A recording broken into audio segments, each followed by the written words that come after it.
Hello, everyone. This is Bill Apter, and I just finished taping an episode of Count It Out with Mike and Tyler, or Tyler and Mike. They're brilliant hosts. You've got to listen. You've got to see.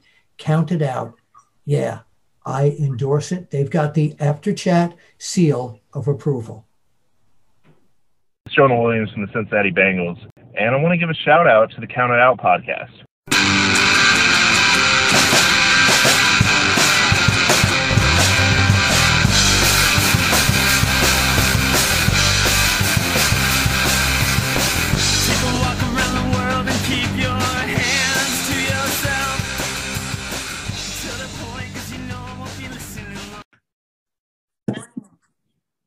Well, we are live, pals, and welcome to a monumental and historic edition of Count It Out with Mike and Tyler, and I'll tell you why in a moment. But first, let me introduce myself.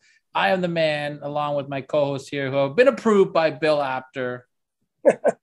My name is Tyler Wolf. I am joined, as always, by the artist formerly known as Mac Ball Mike, since they have taken mac and cheese balls off of our work menu. Mike, how are you holding up? Are you devastated?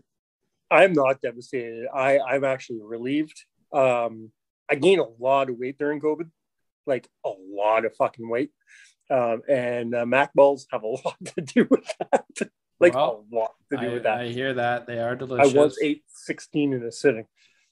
Jesus.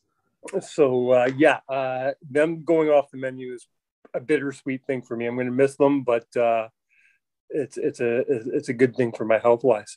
Are you cold? Are you cold today? Well, I just had to show a little bit of love to my boys. I did say it was a historic and monumental moment, and that is because for the first time in 31 years, my boys, the Cincinnati Bengals, have finally won a playoff game. Who Dey Nation running wild. Next week, we have friend of the show, Jimmy Corderas' Tennessee Titans ahead. Maybe I'll reach out to Jimmy and see if I can place a friendly little wager with him on the game. You know what I contribute to the Bengals' success? You. Yes, myself and reaching out to Jonah Williams earlier in the year. That's right. And I think Jonah Williams said, "Hey Bengals, hey team, let's do this for Count It Out." And they've been doing it. You know what? You're going to hear Jonah Williams at the top of the show. He's already introduced us into this show.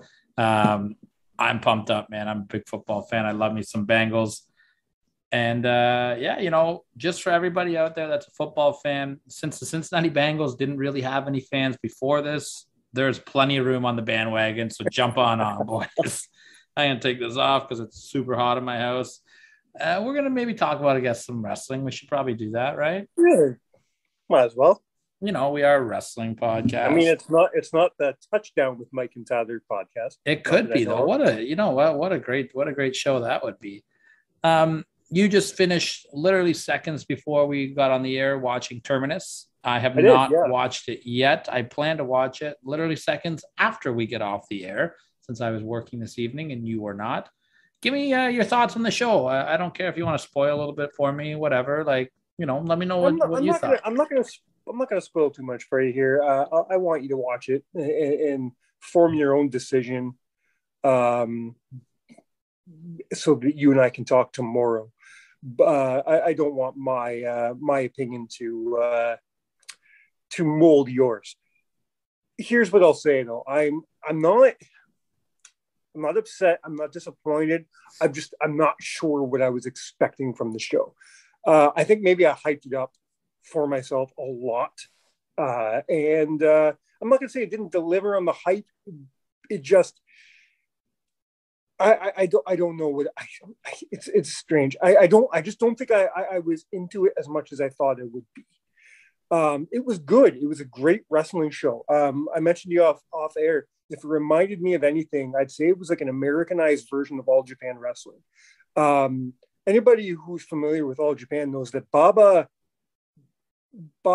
liked wrestling matches. He wasn't into gimmicks. He wasn't into storylines. He just wanted wrestling matches. And that's what this felt like. Very, very much so. So there were some great matches, of course. We had, Mike Bennett versus Moose on the show. They put a great show on. Of course, the main event had Jonathan Gresham defend his championship against Josh Alexander, who are, in my opinion, the two greatest professional wrestlers in the world today. I have no problem saying those words at all. And they put on a great match. And then another highlight for me, one of the main highlights for me was the Digital Media Championship match between Kiera Hogan and Jordan Grace. That's a good matchup. Yeah, they put on a great match. Like I said, there's nothing we hadn't seen in like Ring of Honor or anything like that. It wasn't anything too special. One thing I'll give away on you, just to get your opinion, because I know you're not a fan of this stipulation. Just to be a little different, they made a couple different rule changes in Terminus. One of those rule changes is very reminiscent of the Bill Watts days, where you're not allowed to throw your opponent over the top rope. If you do it twice, you're disqualified. Well, that's how Mike Bennett beat Moose tonight. Moose threw Bennett over the top rope twice and got disqualified. In the context of this match, I liked it because Moose got to the point, he had already done it once, he got in trouble. Then he got to the point where Moose was like, I don't know if I'm going to win this thing. Mike Bennett's just too good. And then he did it again to kind of, at least he didn't get pinned. Mm. That's the story they're telling here. And I kind of like that. What's your thought on that? I know you're not a big fan of this stipulation. What's your problem with that? Here's what I like about it. Let me try to be positive. I'm going to try to keep a positive spin on this. Okay. Here's what I like about it is the fact that it gives the heels another rule to break. Mm-hmm. And I like that because I was listening to a podcast that a very famous Ontario independent referee, old school, was Jim doing. Conley. Yeah, Jim Conley. And he said, rules should be there for referees to enforce and for heels to get heat. Yes. If you break a rule in front of a referee and you don't care, you can't get heat from that. So right. If it's done properly, I will give this a chance. I will watch the match. I just think it takes away from the in-ring product if you put a limitation or an obstacle like that in the way of the match. You know what I mean? Yeah. I mean, if I like when a certain division has special rules, I think it works. Like the pure division, you only have so many rope breaks. You're not allowed using closed fists, stuff like that. That works for that division because it's not every single match. But when you throw these rules into almost every single match, I think you're right on that. Where it doesn't apply, however, if you are out there defending a championship from your own company, your company's rules apply. Okay, so like Jordan Grace. So wasn't... exactly. Okay. So when Jordan Grace and Kiera Hogan fought, they fought under the same rules that they would fight under Impact, not under Terminus rules. Do you think that's interesting? I want to throw. I've got a really fun hypothetical for us to talk about later in the show, and it's going to keep with our Royal Rumble theme because we are doing a Royal Rumble list in a little bit that we'll get to also. All this Forbidden Door talks kind of got me thinking. Now WWE is involved. Whatever. Let's take WWE out of the equation. Do you think that we're going to see any type of supercard done? Like with AEW World Champion defending a Ring of Honor champion and Impact and NWA. Do you think that all these promotions are going to string together one really big show? I think everybody except for maybe AEW. You don't think AEW will be in it? I think AEW and Tony Khan like the idea of the Forbidden Door, but they've done a lot more talking than they have action. Yeah, I mean, Impact has been the ruler of the Forbidden Door. But they've always been. Tony Khan just gave it a cute name. I can see as soon as Ring of Honor comes back and is doing shows again. If I can honestly see us. Well, no, when they've already booked their April show. They have. It's happened. They still got to get there. I'm being hopeful. That show has been booked for Texas on WrestleMania weekend. It's happening. I hope so. It's happening. I hope so. Fuck. Stop it. I thought you said you're going to be positive. I just like, I don't want to like build myself up and just. Anyways, when Ring of Honor comes back, I can honestly see you know what? Let's throw AEW in there because Santana just showed up on Terminus tonight, and one half of the owner of Terminus, Baron Black, is an AEW performer. So why wouldn't AEW be involved? Moxley's still doing GCW. Exactly. So let's say we could see a super card of GCW, Impact, Terminus, Ring of Honor, AEW, and why the hell not? Maybe even a couple New Japan guys.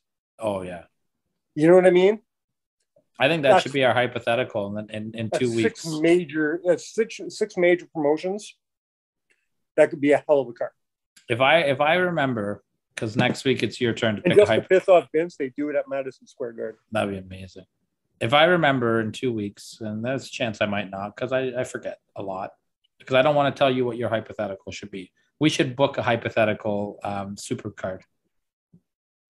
Okay. I think that'd be fun. I mean, we're pretty good at booking things. Well, no one will know that because nobody watches Showtime. Nobody watches Showtime. We are pretty good at booking it. I'll tell you what, you want to see some good booking? Head into the archive and check me out this week on Good Friends, Better Enemies podcast, where I rebooked the 1993 Royal Rumble. Fucking home run I hit, by the way, if I do say so myself. I'm not done the show yet, but I've watched your first few matches. I've listened to your first few matches, and so far, so great. Way to get to the Rumble match, buddy. Home run. Enjoying it so far. Home run. And I agree. I'm not going to spoil it for anybody else, but all I'll tell you is I agree with everything you said about Shawn Michaels versus Marty Jannetty. Yeah. Did you? So hold on. I do want to spoil one thing then, just while we're talking about it. An option that I thought about doing was Shawn Michaels and the Undertaker in like a 7-minute throwaway match. Right. What did you think about that opinion? I wasn't a fan. I wasn't not a fan of that. Because I would have had Marty come back there, but then Marty gets fired, so I couldn't do any of that, right? It wasn't the worst idea I've ever heard, but it didn't really do anything for me either. Yeah, fair. Either way, speaking of hypotheticals, I think you have one for me this week. Is that my segue? As I have a mouthful of rye. Yeah. Well, we're in Royal Rumble season. We are officially under 2 weeks away from this Rumble now, as we are as the show will air. So Mike's doing a list this week of the top 7 opening matches in Royal Rumble history, and I want to keep the hypothetical Royal Rumble themed as well. And next week I'm going to have a Royal Rumble list, and it's going to be top 7 performances by an individual in a Royal Rumble. So not Mr. Royal Rumble, like Hogan's won 2 Rumbles. Like it will specifically be like. In 1993, Bob Backlund had a strong performance. Will that be in my top 7? Either way, that's next week. This week, my hypothetical is all about the Royal Rumble as well. And I want to take a look back at Royal Rumble winners and seeing if there's anything you would change or anybody that you think should have went over in a specific Rumble match, looking back on things, hindsight being 2020. Now, you gave me a heads up about this because you said you're going to have to think. So, so you gave me a heads up, and I'm glad you did. I was able to look at the winners. And my first thoughts were like, oh yeah, I'd go back and change it this year, and I go back and I'm like, oh shit, actually no, I wouldn't. No, I wouldn't. So this was a lot harder than I thought it would be. I didn't start considering anything until 1992. Okay. Anything before 92 to me it's whatever because there was no consequences to the Royal Rumble. Yeah. You know what I mean? Not that those matches weren't great. Some of the early Royal Rumbles were fun as hell, but there was you didn't win a title shot. You didn't, you know what I mean? Until it was Flair winning the title or until it was Yoko winning the shot at WrestleMania. To me, it doesn't have that big feeling. So I didn't care until 92. Okay. With that said, from 92 until present day, I could only think of 3 years where I would absolutely change the winner. All right, let me hear him because I have one from 1990. That's where I have a big one. 1990. Who? Okay, well, Hogan won in 90. That was his third, right? That was his second. That was his first. Yeah, no, that was the first time he won the Rumble.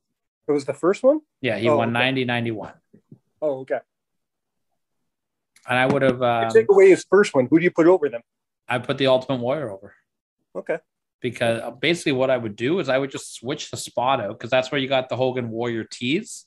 Right. I would have just switched the spot out where instead of Hogan accidentally dumping Warrior out, I would have had Warrior just accidentally dump Hogan out. And then they get to their WrestleMania match, but you have Warrior go over the Rumble instead. You know, Hogan need to win the Rumble.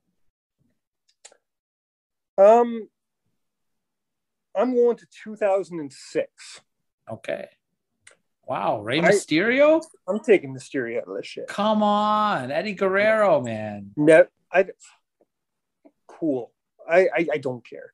Was never a fan of Ray winning the Rumble. Was never a fan of Ray's shitty triple threat match at WrestleMania. Was never a fan of anything Ray did with the title. Don't care. Erase it. Who are you putting over? The real main event. Here's one of my biggest pet peeves. Winner of the Royal Rumble should be closing fucking WrestleMania. If he doesn't, Triple H over? Yeah, absolutely. That was 22, right? Yeah, Triple H. Yeah, absolutely. Triple H and Cena close out WrestleMania. I put Triple H in that spot to go to meet Cena. Okay, let me play a hindsight 2020 here. The main event doesn't have to be Triple H and Cena. What do you think about maybe? I keep that because I really like that match. Yeah, I would make a case to have Cena win the Rumble and fight Edge also at Mania 22. Even though I love Edge and Foley and I wouldn't want to get rid of that. I mean, I wouldn't want to get rid of that either. So while the idea of Triple H and Edge at WrestleMania for the title is a great idea, not 22. Do you know who I would put over that Rumble instead? Who's that? I would rebook it differently. I think I would have Mysterio and Triple H in the main event of WrestleMania or for a world title at WrestleMania. I think I would have put the Undertaker over and I would have had him and Kurt Angle go one-on-one at that WrestleMania. Okay. They had that match they had at the No Way Out the month before that. And Undertaker fought Mark Henry. Kurt Angle was in the triple threat. I'm not down with that. I would have totally had Taker and Kurt Angle, and it just makes his legacy look better at WrestleMania. You know, instead of fighting Mark Henry, fighting Kurt Angle at WrestleMania. That is a WrestleMania match. Right. What else you got? My next one is 2012. Okay, 2012. We've got Sheamus going over. I agree. I had this on my list as well. I put CM Punk over. You'd put Punk over? Yeah. And I put Punk and Edge in the main event. Was Punk not the world champion at this time? No. Oh, at Royal Rumble, I don't remember, but he wasn't going in. He wasn't champion going into Mania. He fought Jericho at this Mania, didn't he? Wasn't Jericho champion? No, Punk was champion. I'd put Jericho over. That was what that would have been my pick. Hmm. I also had this one changed. Are you sure that wasn't 13? 2013? Because in 2013, I'm putting Jericho winning the Rumble, and I'm having face Punk in the main event. Maybe my years. This is where I get mixed up because I drink. Who? 2014, because Sheamus beat. Because the main event this year at that Mania was Rock and Cena won. Yeah, and then Punk and Jericho fought on the undercard, and Sheamus beat Daniel Bryan in 10 seconds. Yeah, which was garbage. So Punk was the world champion already, though. So, all right. Well, I think he fought Dolph Ziggler on this card, if I'm not mistaken. Something's. I'll tell you right now. Maybe it was. Well, maybe I wrote it down. Yeah, he fought Dolph Ziggler. So it's Jericho I wanted over then. Yeah, I agree with that. I have the same thing. I have Jericho going over that Rumble as well. And then hold on. I have another one. I won't say who it is because I want you guys to go and listen to how I would have booked it on the Good Friends, Better Enemies podcast. But I also changed the winner of the 1993 Royal Rumble. It did not have Yokozuna go over. Well, I wouldn't change that. We got to hear out what I did. I have reasons behind it. I just think it was too soon for Yoko at that point, and especially how they booked the end of that Mania. It didn't do anything for him. But I don't want to spoil your listening. I ruined. I don't know. My notes don't make any sense anymore. Your notes don't make any sense anymore? Those are my big ones, I think. Yeah, I definitely don't want Sheamus winning the Rumble. I know that much. I'm just looking at the women's Rumbles too. And then 13, Cena won, right? Cena won 13 and went on to fight The Rock at Mania, which I'm okay with. I like that.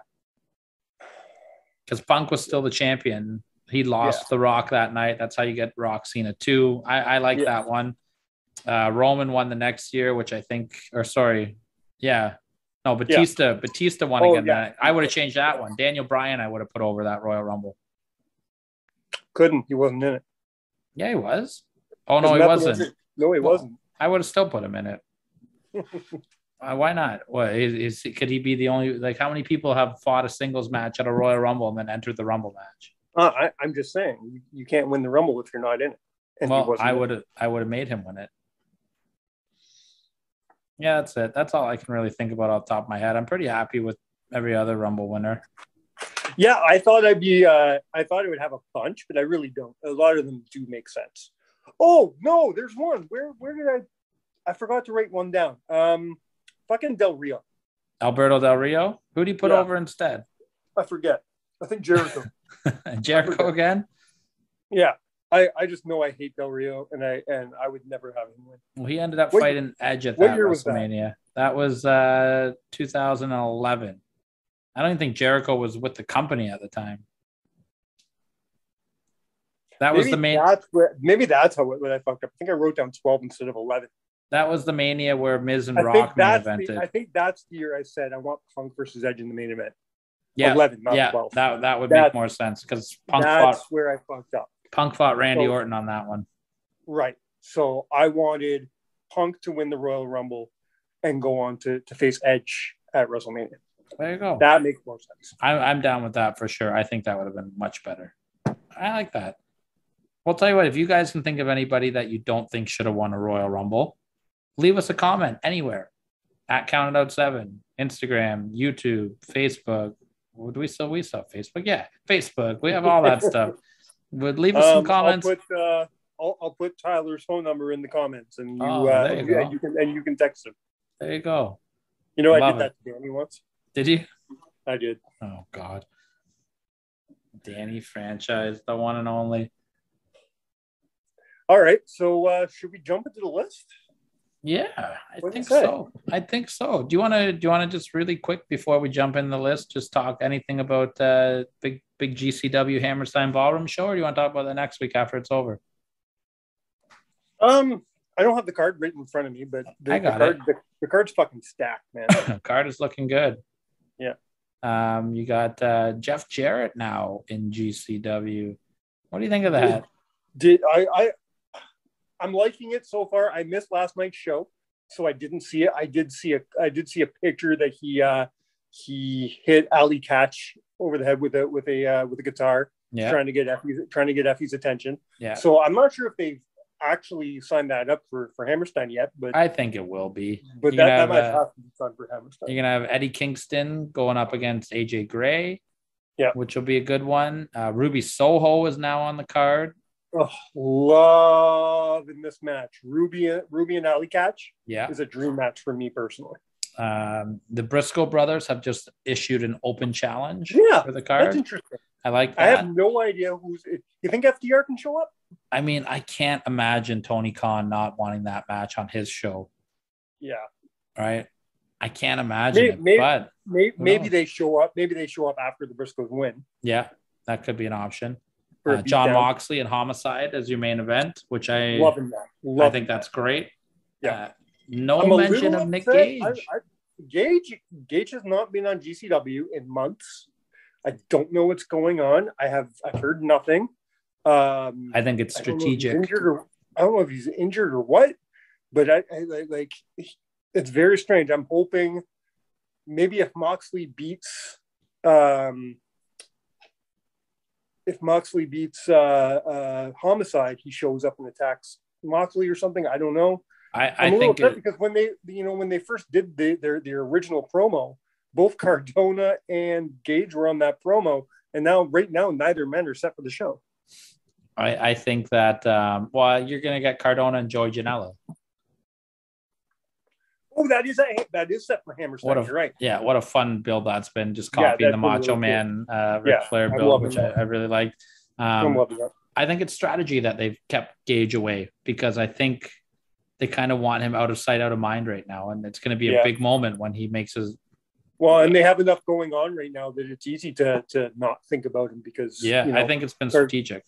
Yeah, and then I hope so because I'm going to be upset if that show goes on without Gage. No, of course you will see him at that show. I cannot imagine them not having that music hit and him doing his entrance in Hammerstein. Last thing before we move on, just got to give a quick props to friend of the show, LuFisto, getting inducted into Indie Hall of Fame by a friend of the show who you heard on our show last week, Mr. Lenny Leonard. Yep. Which is awesome. I'm loving that. That's great. Got one more match to mention from Hammerstein just because it's probably the match I'm looking forward to the most. You got ROH champion Jonathan Gresham taking on Blake Christian. That's right. Or as I always call him, Christian Blake. I don't know why. I always do that.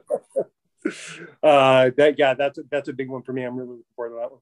Yeah, I'm excited. I'll check out the show next Sunday, is it? Yeah, I guess so. Yeah, I think it's next Sunday, and it's on pay-per-view as well. They've announced it's not just on Fight TV; it's going to be available on pay-per-view. GCW's on traditional pay-per-view. Yeah, so that's exciting, man. I'm excited. Cool for that. I'll be checking that out for sure. And they're already breaking records for themselves because they sold out the Hammerstein in less than 48 hours, but before even announcing a single match. Yeah, and now it's great. Yeah, I can't wait for it, man. And I can't wait for your list this week. What a segue. You did some homework again. I did some homework again, and I'm going to tell you right now, I think this one broke me. I think this is the hardest list I've ever done because I watched every match. I watched 33 matches. I broke it down from 33 to 13, and breaking it down to 7 was so difficult that even now I'm still questioning everything. There's no single way you're going to be happy with this list. There's no way the listeners are going to be happy with this list. Everyone's going to have their own opinions. Well, I think it's so subjective because I couldn't believe how many great openers there are to that Royal Rumble pay-per-view. I'll tell you what. Now, I'm going to take a little pressure off you here, okay? You've conditioned us for almost 2 years now to never be happy with any of your lists, so no pressure this week, buddy. Just another normal week for you, okay? Let me tell you a couple things. So the same as I think I've done best openers a couple times now for pay-per-view. Yes. Same criteria as always. It should be the match that gets you ready for the rest of the show. That match that pumps you the fuck up. Be it with the in-ring, with the spectacle, with whatever it is, it's got to get you excited to watch the rest of the show. In one way or another. I'm going to tell you right now, I think this is the toughest spot to be on any pay-per-view of the year. Yeah. The opener to Royal Rumble. You could be the opener to a WrestleMania. People are already hyped. People are there for WrestleMania. So you got to suck to really take away people's hype. Any other pay-per-view, they're like, people are hyped to be there and people just are looking forward to great matches. The Royal Rumble, people want that Rumble match. People are there for that Rumble match. So if you don't catch them right away, and I mean right away, you lose them and you're gone forever because they just want to push you aside and get to that Rumble match. So you need to put on a hell of a match to open the Royal Rumble, I think. Okay. Yeah, 100%. I think it's the hardest spot to have all year.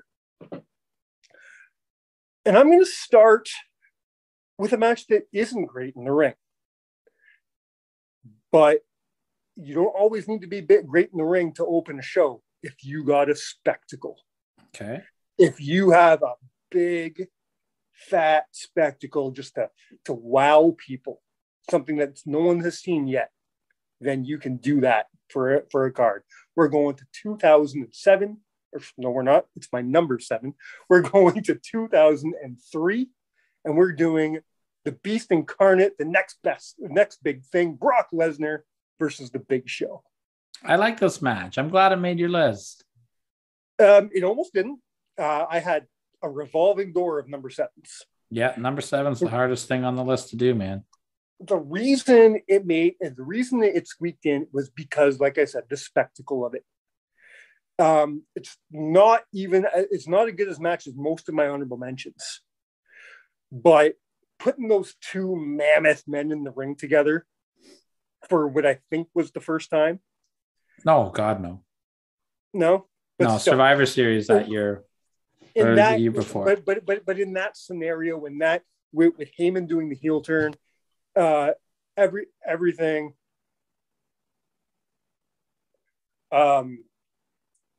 Sorry, I got thrown off. You'll have to edit that out. You threw me off. Sorry, Lucy the Cat. I'm going to leave it in because it's hilarious. Lucy the Cat. I have a wall in front of me of event wrestling chairs in my memorabilia collection. I'm in my basement tonight. And I have a very rare one, WCW Mayhem 1999, that Lucy the Cat just decided was going to be her new scratching post. So I had to run up and so yeah, I apologize for the interruption there. I'm going to leave it in because Lucy the Cat is a friend of the show. I was confused at first because I saw you talking and I know for a fact you're alone. I know your wife's not home right now. And I was just like, are you being robbed? Like, what's happening right now? No. Even worse. Lucy almost ruined my WCW Mayhem 1999 chair. I mean, she may have been doing you a favor. What? I mean, hold on. You know what? We're going to do a spin around now. Look at this wall of amazing. Oh, you can't see it. I have a green screen on. Whatever. Either way, I have awesome stuff. And I'm leaving all this in the show. Lucy the Cat is just being mischievous right now. Let me tell you, we got to run in. But yes, going back to the last thing I heard you say, I'm sorry. We're just talking about the idea of Lesnar and Big Show facing in this scenario with Show as the heel, with Lesnar as the face. People really, really, really behind Brock Lesnar in this. People booing the shit out of Heyman, wanting Brock to get his hands on Heyman so bad. And of course, you throw in the extra stipulation of the winner getting the number 30 spot in the Rumble. Mm-hmm. This is like a pretty newly faced Brock Lesnar as well. Because Heyman had turned on him at the Survivor Series. Right. I always love the Big Show and Brock Lesnar matches. I just think they had a great chemistry together. And it really, like, Brock always looked like a superstar when he fought the Big Show. And this was no exception, you know. It's always something to see Brock get Big Show up for an F5. I love watching Big Show take those German suplexes. Like, and let me tell you, man, I love me some face Lesnar. Always have. Yeah, doesn't matter what. And even present day, even present day, I've always liked face as Lesnar. I agree with you. All right, well, I got you there. Hope I don't lose you here. This going to my number 6. This match, I think, gets forgotten in the annals of time, because it's one of my favorite feuds from one of my favorite Rumbles. And it's a feud, for some reason, people just don't think about and they don't talk about enough. I'm going to 1997, and it's Triple H versus Goldust. Wow, okay. I didn't think this one was going to make your list. I really love this match. I always have loved this match, and I've always loved this feud. I love these guys feuding. The whole thing of, you know, that cocky prick Triple H thinking that every single woman wants to fuck him, you know. And the whole thing is just him just not understanding why Marlena would want to fuck Goldust and not him. It's a great story. And then shortly after this match is when Chyna makes her debut, of course. Mm-hmm. You know? I give a prop to this one because Mr. Hughes is in it. I love me some Mr. Hughes. And Mr. Hughes, who just comes out and they're like, hey, I guess that's his new butler. He kind of looks like Curtis Hughes. Yeah, it was. I think that was his debut and possibly his last match with him as well. Mr. Hughes is somebody I'm going to try to get on the show this year. He's very active on social media. I think we have a shot. I'd love to get him on because I know he had a hand in the training of Jonathan Gresham and of Baron Black, so I'd love to have him on. 100%. No, this match is a lot of fun for me. A lot, just brings back a lot of great memories for me. But one of the reasons it made the list, not only because of the I like it, is because it did its job so well. When this match started, the fans weren't into it. The fans were very tepid. You know what I mean? By the end of this match, the fans were fucking hot. Uh-huh. The fans got into it. They brought the fans from here to here. And that's what you have to do in an opening match. Yeah. They did it perfectly. And I loved every minute of it. It was just a great way to start this Rumble off. And it's one of my favorite Rumbles. I love 97 WWF. I really do. Yeah. And the whole 1997 Royal Rumble with Austin winning is one of my favorite Rumble moments ever. So it's one of the I have best. a lot of great memories of 97. Yeah, I agree. This Rumble was really good. I enjoyed this whole show. I thought there was some really big matches on it, which were really good. I'm going to hold my judgment on you putting this match on until I hear what's not on your list. I assumed you would. But I don't hate that this is on here. I do like Lesnar and Big Show better than this match. But you keep going there. I will I think Lucy's okay there. Lucy the cat is just tormenting me. I'm gonna pause this. So moving on to my number 5. On paper, this has number 2 or number 1 written all over it. It really does. But I think the idea of these two guys being so good and just not getting there, not having the best match they probably could have, puts them in the number 5 spot, not higher. And I'm going to 2005. We're doing Edge versus Shawn Michaels. Yeah, that's fair. I remember thinking the same thing about this match as well. It's a great match. Don't get me wrong. It's a really fun match. Great story going into it. They're coming off the heels of Taboo Tuesday, where the fans voted Shawn Michaels to get a title shot instead of Edge. Edge is pissed off and wants revenge on that. Very simple story, but it really worked for Edge's character at the time. And it was a great match, and putting Edge over to, only elevates Edge, doesn't hurt Shawn Michaels at all. It was a great match. It just, when you have two of the greatest performers of that company's history in the ring together, there's a certain bar you expect, and they hit a number 5. They just didn't do a number 1 that night. Yeah, and you know what, though? I feel like that was kind of something with that whole pay-per-view in general that night. Like, on paper, it was decent, minus Undertaker and Heidenreich in a casket match. But, like, JBL, Big Show, and Kurt Angle had a triple threat that was whatever. Triple H and Randy Orton kind of underdelivered in the title match there. The Rumble match was okay. The one with Batista winning and the double elimination with Cena. Like, I feel like 05 just kind of was underwhelming in general. I mean, it kind of that Rumble gets overshadowed by Vince jobbing out his own quads. Yeah, the highlight of that whole pay-per-view was when Eddie Guerrero stole Ric Flair's number. Yes, my wallet's gone. That was good stuff. I love that. I'm okay with this as well. I'm okay with this. My number 4 comes from probably one of the most controversial Royal Rumbles in history. A Royal Rumble that people look back on in disdain. But the opening match was a fucking banger. I know. And we're going to 2014 with Daniel Bryan versus Bray Wyatt. This match was awesome. I had it in my top 3. Fantastic. Yeah. I love this match. Again, another great story. They're coming off the heels of the storyline of Daniel Bryan being in the Wyatt family, and now he's doing his redemption story. Going against Bray Wyatt. The Bludgeon Brothers, to be known as the Bludgeon Brothers, Eric Rowan and Luke Harper get thrown from the ring.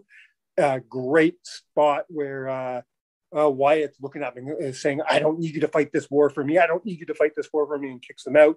It's a great moment, great match. Two of the best of that particular era, I find.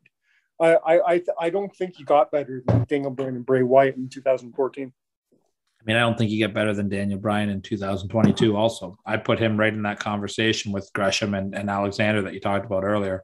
Yeah. The guy's, I think he's going to go down in history as one of the best wrestlers of all time. He might not get the accolades of, the Mount Rushmores of the Rocks and the Hogans and all that stuff. But if you're talking about the complete package inside of the ring, I'd put him ahead of Kurt Angle, Bret Hart, Ric Flair, all those guys. I think Daniel Bryan's better than all of them. What are your memories about this match, Bryan versus Wyatt? I remember it was a banger. Remember, this match happens before all the shit. Before we find out Bryan's not in the Royal Rumble. Before Rey Mysterio got booed out of the building. Before Rey Mysterio gets booed out. Before we find out that Batista wins the Royal Rumble and people are pissed off. Before we find out that CM Punk quits the company. I would have maybe put Punk over that Rumble too, going back to the hypotheticals. So at this point in time, we don't know that this is going to be one of the most controversial Rumbles in history. All we know is this match is happening right now. What were your thoughts? I remember being pissed off that they didn't put Bryan over. I think, but I mean, this match. Oh, the match was a barn burner, man. It was awesome. Your match didn't go over in the Royal in the match in general. Yeah, in the match. I think it made more sense for him to go over than to lose. I don't think they didn't do anything with Bray Wyatt. Bray Wyatt just went on. With you. If that was going to be the blow off, that was going to be the end of the story, which I believe it was. Yes, it was. Then Bryan should have won. I agree with you there. 100%. But man, these guys tore the house down. The moment that they had in the steel cage is one of my favorite moments in the history of professional wrestling. Yeah. And if you haven't seen it, look up Daniel Bryan, Bray Wyatt, steel cage. I've never seen a crowd reaction like that in 37 years of watching wrestling. It was a great story. That whole Daniel Bryan Wyatt family thing was a great angle. It was a great story. I really enjoyed that. There's a reason why he ended up in the main event of that year's WrestleMania. And fans wanted him in there, man. What could have been with him? I think he's gonna. I think they really dropped the ball with him. I know people are like, whoa, he won the world title in WrestleMania. He lost. Crazy as this is to say, he lost a lot of steam, even as over as he still was. Yeah. Didn't he get hurt shortly after that WrestleMania? He did. Yeah. This was not 100% the company's fault. He went from. I remember listening to him talk about this. He got the world title at WrestleMania, and then he got married the weekend after that to Brie. It was like the best time of his life. And then his father passed away a couple weeks after that, and then he broke his neck. And he went from the best time of his life to the most depressed time of his life in the 3-week span, it's terrible. Well, into my top 3. I'm excited. And we're going to open the top 3 by going back to my number 7, how I talked about the spectacle. I like where you're going. I know where you're going already. Sometimes that's all you need is to give that fans that extra something special. And in 2000, we got that extra something special when Kurt Angle was in the ring to face a mystery opponent. And for weeks before this match, we were getting a teaser of the number 13 up on the Titantron every so often. And then that 13 hit, that amazing, still one of my favorite themes of the Attitude Era, hits up, and here comes a debuting Taz.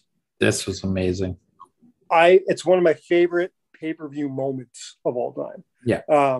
Definitely one of my favorite, definitely my top favorite Royal Rumble moments. The match itself was okay. I think the match should have been shorter. I think he basically should have squashed Angle. Not squashed him, but it should have been a little shorter. They only went like 6 minutes. I know. I just think it should have been like, when I say squash Angle, I don't mean make him look weak. He caught him by surprise. You know what I mean? And it should have led to a series of matches. So Angle, he should have came out, threw 6 fucking suplexes on him, and then hit him with the Taz mission. Yeah. That would be devastating for Angle to lose the first match like that. And then you go on to a series of matches. It lost steam by going that 6 minutes for me. However, that moment of Taz walking out, one of the greatest pops in the history of that building.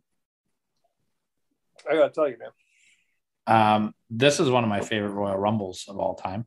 I think it's one of the, especially the undercard. There's not a lot of Rumbles that can compete with this undercard. Between this match, the tables match with the Dudleys and the Hardys and Triple H and Cactus Jack.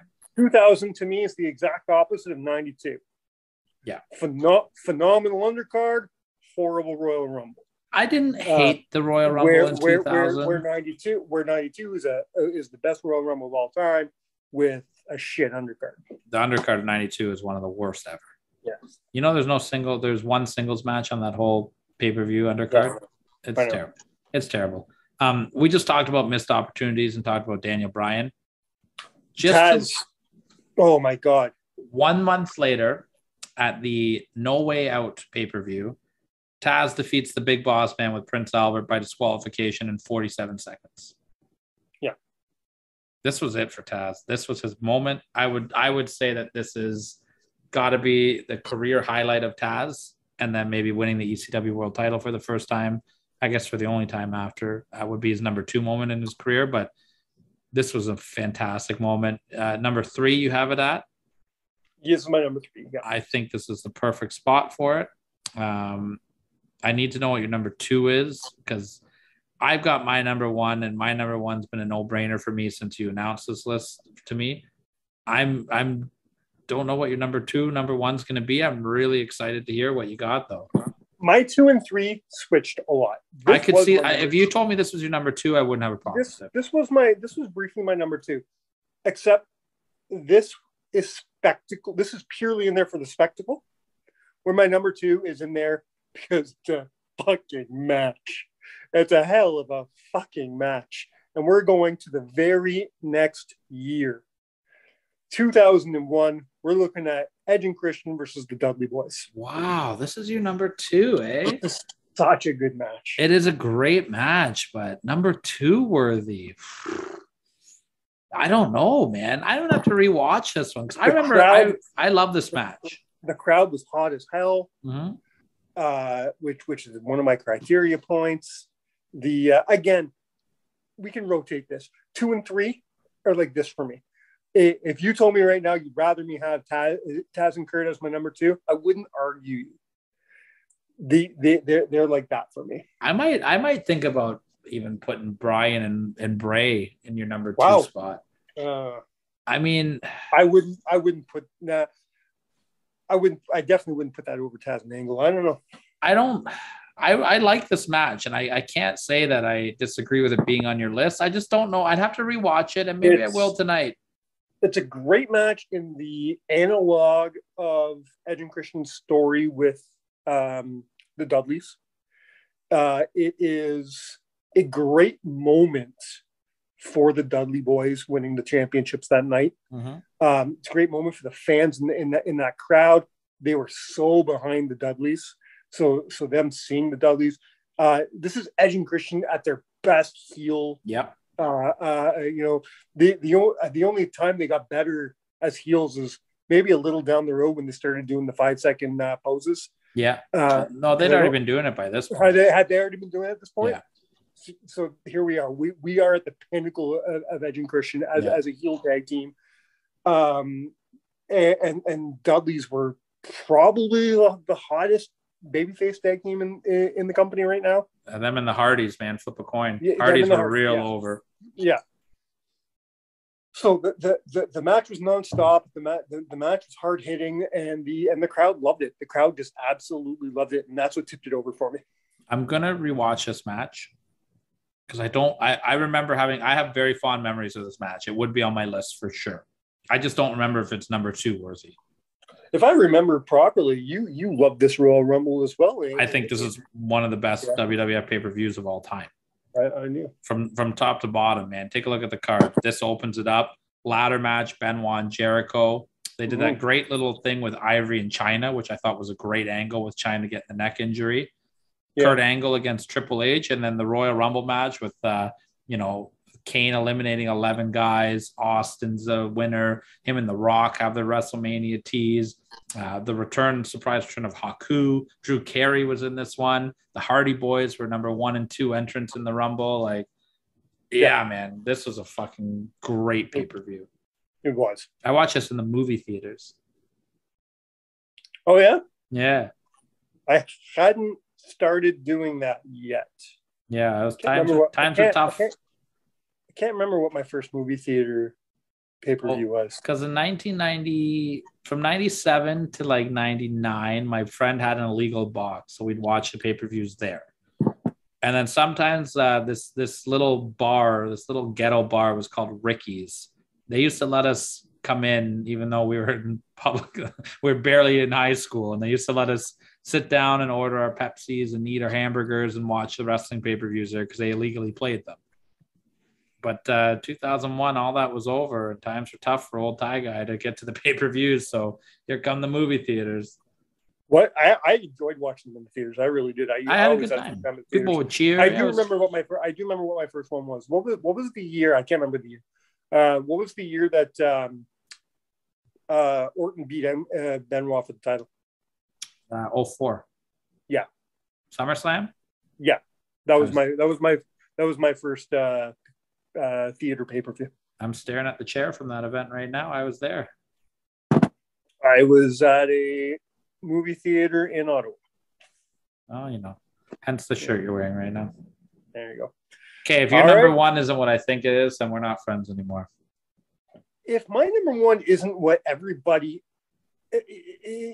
listening should know what my number one is. I feel like it's obvious. Like it has to be obvious.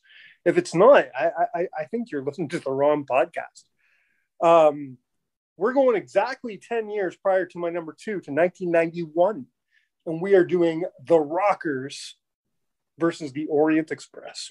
I want to take this a step further and say that this is, if you were to do a top 7 greatest opening matches in pay-per-view histories, this is on the list. Let me tell you something about this match.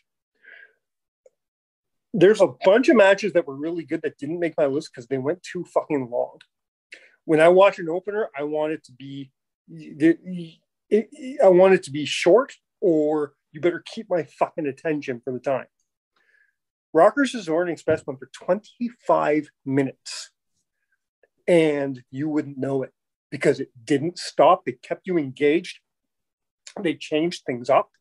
Fuji kept it so interesting. Mm-hmm. Roddy Piper was amazing on commentator. He really added a lot to this match. They had it all. This was the full package match. From the minute the bell rang. Yeah. Like the minute the Rockers got in that ring, it started. And it didn't stop until the bell rang again. I love this match. And you know me with my tag team wrestling.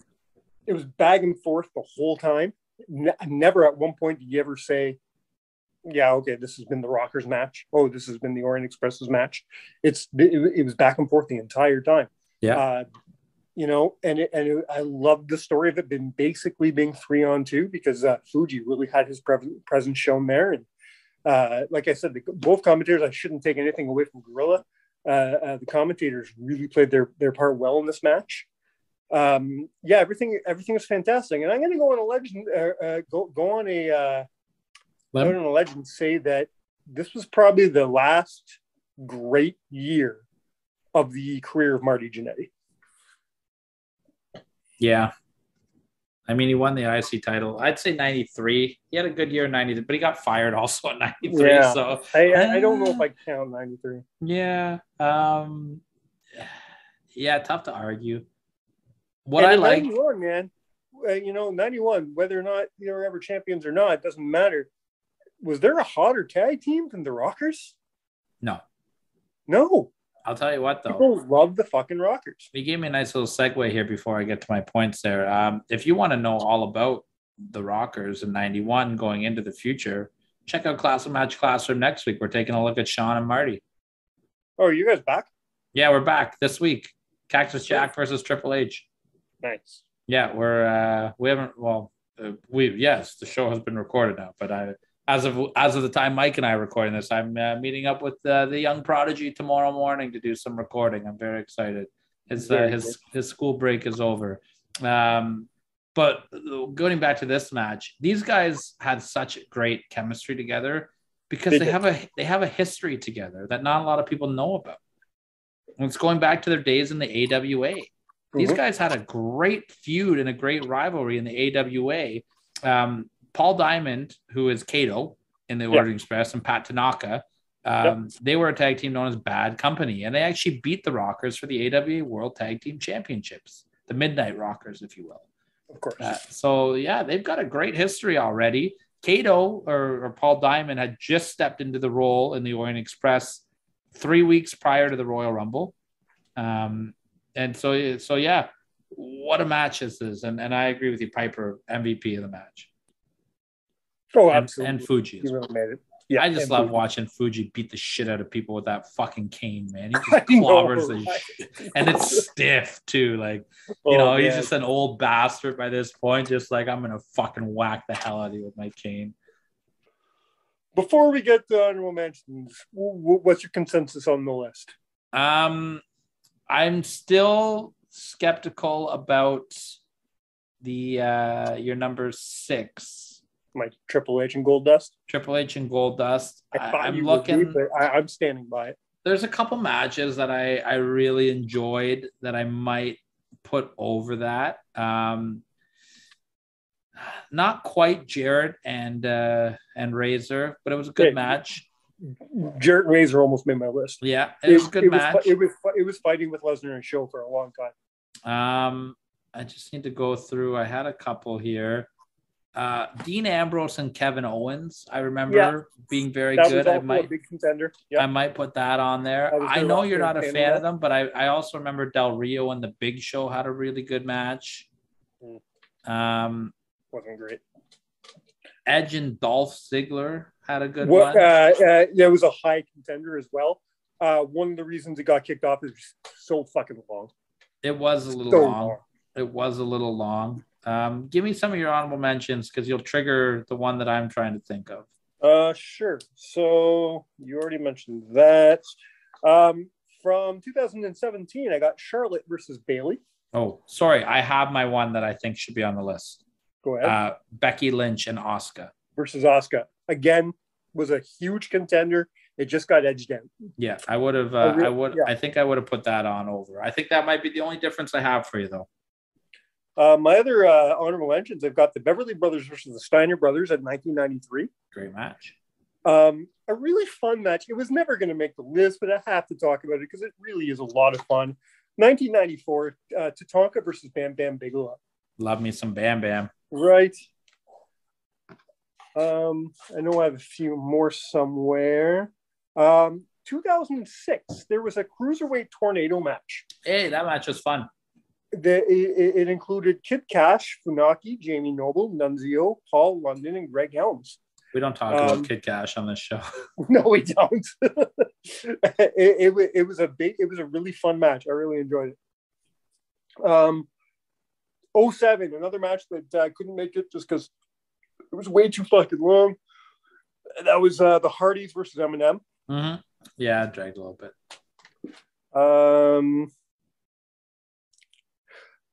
I can't believe I'm going to say this because I'm not a Big Show fan, but this was a really good match.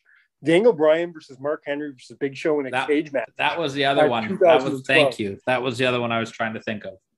That was like, I don't even remember watching that in 2012. It was like I watched it for the first time the other day, and I loved it. I really did. I have fond memories of that match as well. And that was like the brand new heel turn of Daniel Bryan as well. Yeah. I like this Daniel Bryan. And then Sheamus killed him. Yeah. That's all my honorable mentions, man. Yeah. I would have fought for that one maybe a little bit too. I don't know if I could have put that on over Big Show and Brock, but I think I put that over your Triple H as well. Okay. Triple H Goldust. I think that's the only match on there that I'm like, eh. Yeah, and I was expecting that. I truly was expecting that. I love Goldust, so. And I think both they worked so well together. I always, because their careers really mirrored each other for a while. They did. And I always thought that if Goldust didn't fuck up, like if Goldust didn't take the wrong path for a while, he would have been a bigger name. And I think that later on, when Triple H got bigger, they would have had that role again later on in a bigger stadium. You know what I mean? We could have maybe seen Triple H and Goldust at WrestleMania again, but for the title this time. I don't know. I think Goldust kind of had a ceiling that he wasn't going to get over with that. I don't know, man. He was always over with the fans. He had a tremendous work rate.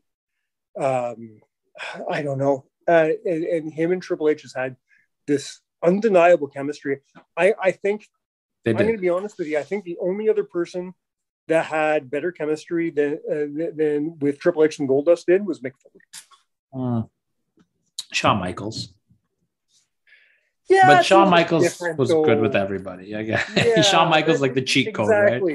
Exactly. Nobody has a bad match. If Hulk Hogan couldn't have a bad match with fucking Shawn Michaels, nobody can. Fair. You know what I mean? Shawn Michaels could get a good match out of me. Yeah, exactly. Mainly because he would just super kick me in 4 seconds. They could have put him in a Punjabi prison match against the Great Khali, and it would have been a fucking 5-star for Meltzer. Fair. You know what I mean? Speaking of taking bumps on our end here, head over to at Barry Wrestling if you want to see me get pushed into a wall. They finally released the match. Thursday. Yeah. Oh, it's already out. Monday they put it out. Oh, I thought he was doing it every Thursday. Yeah, but he's doing this one on Monday. Oh, weird. Okay, yeah. Cool. We'll watch it tomorrow. Well, yeah. I mean, we've already watched it. It was awesome. Yeah. Yeah, we don't. Okay, cool. No, I thought I knew he was doing them every Thursday. So yeah, this one. Yeah, go to the Barry Wrestling Facebook page. He's doing a what I thought was a weekly show called We've Got You. I don't know. I don't. Yeah, I think that's what he's calling it. We got you. Basically saying we know we can't put on live wrestling right now. So here's your fix of Barry Wrestling. We're going to give you a match every week, and he's basically just putting out the matches in order from the last Barry Wrestling show. Yeah. So if you want to see me get pushed into a wall and Mike run away like a little girl, and Wilson stand there being Wilson, I didn't run away. I stood there in fear and pooped my pants. Fair. Corey Stone is a scary man. He is a scary man, and he did not want to push you because you wear glasses. Exactly. So he's also a gentleman. I'm gonna leave glasses man alone. Yeah. I think it's just something about my face. He probably just wanted to push me. You're an annoying piece of shit. I'm gonna push you. Well, check it out if you haven't seen it. It's really good stuff. Yeah, good job, man. I can't fight you on this list. I want to because I just like pissing you off, but no, I got to give the devil his due when he does it right. Well, I'm pleasantly surprised because this list was very hard, and I was expecting some pushback. So no, I just the one Goldust Triple H. I don't know what would have made my list, but I think we would have had 6 out of 7 of the same, and our number ones match up, and I would have rotated your 3 and 2 and 1. You know what I mean? Like I agree with you. I'm going to rewatch that tag match show. I'm excited to watch that. And anybody who hasn't watched Taz versus Kurt Angle in a long time, go do it. No, people know that one more. Go watch the Rockers versus the Orient Express, motherfuckers. 1991. Sure. Oh man, one of the greatest tag team matches of that era. Yeah, it's just so good, and that was a good era in tag team wrestling too. That's saying something. Yeah, I'm really. If I'm not mistaken, that was the Rockers won a shot at the Hart Foundation after winning that match, right? Well, they never did it. If they did. Well, that's what Gorilla said on commentary. Oh yeah, on commentary. So here's my question: is that the match they went on to the infamous match that never happened? It must have been because they didn't do anything that I can recall. For those who that would have been before that because the Hearts dropped the belts to the Nasty Boys 2 months later. So that would have been the year before. It was mentioned on commentary that the winner of this match would go on to face the Hart Foundation. Yeah, no, they didn't do that. Weird. Instead, the Rockers actually went on to have a fantastic opening match at WrestleMania 7 against Ming and the Barbarian. Oh, okay. And the Harts dropped the belts to the Nasty Boys, and Right. Bob's your uncle. And then, the rest is history at this point. Yeah. In a year from now, both Brett and Shawn are in big drastically time. different places. Yeah, exactly. Brett is your going to fight Rowdy Piper, and Shawn is opening with Tito, brand new gimmick, the Heartbreak Kid. Exactly. Yeah. But this Rockers Orient Express match, I tried. I found the build for this match, which isn't much of a build. It's Mean Gene announcing the match and a couple Orient Express matches where the Rockers got a promo in a bubble. You know what I mean? Yeah. But I was like, Anthony, we need to do this for Classic Match Classroom. I'm looking forward to you doing, because you're doing the Rockers breakup, right? Yeah, we're doing Rockers breakup. Story? Yeah. Okay. Yeah. Which there is enough to. Oh yeah, we started when I know it's going to be a good episode of a podcast and it's a great build to a match when the first thing that we watch is Shawn Michaels versus Ric Flair from 1991. That's how this whole thing starts. So it's like, okay, this is going to be good. I think this is the most anticipated one of your shows. Yeah. I'm really looking forward to this one. Yeah, I guess it's one of my favorite stories. It's one of my earliest memories of being a wrestling fan. I was 9 years old when this happened. Me too. I guess I was younger. It was because it's 30 years ago, like last week, right? Yeah. So it's the year I turned 10, but I wasn't. Well, I'm still 9, and man, I think it's the first time I saw blood on professional wrestling television, and it freaked me the fuck out, man. Yeah, me too. And I was still like, I didn't know what kayfabe was back then. I was like, I still believed, Oh, Bobby Heenan. Do you see that? Marty tried to jump through the window. One of the greatest things in commentator history. Yeah, I'm excited. Just when Bobby makes that whole thing. Yeah. When he's I doing knew he was going to do that.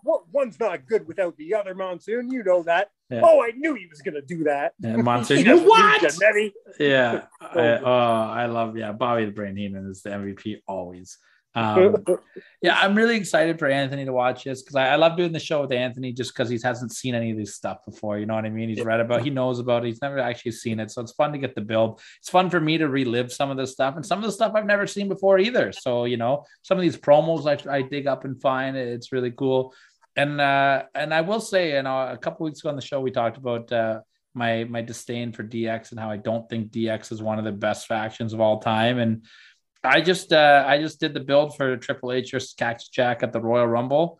Man, Triple H not pulling his weight until the very end of that. But tune into Class Match Classroom to hear all that stuff. That's the teaser I'm going to leave. But I don't know. I'm going to have to stop. I'm going to stop listening to your show altogether. Man, I don't know, man. Between Anthony talking shit about Hell in the Cell, and you talking shit about Trips. I love me some Triple H, but his stuff doesn't hold up as well, man.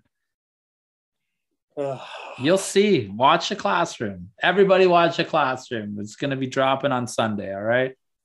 You can take my very controversial opinions on Triple H, but I will have points to back it up. I promise you.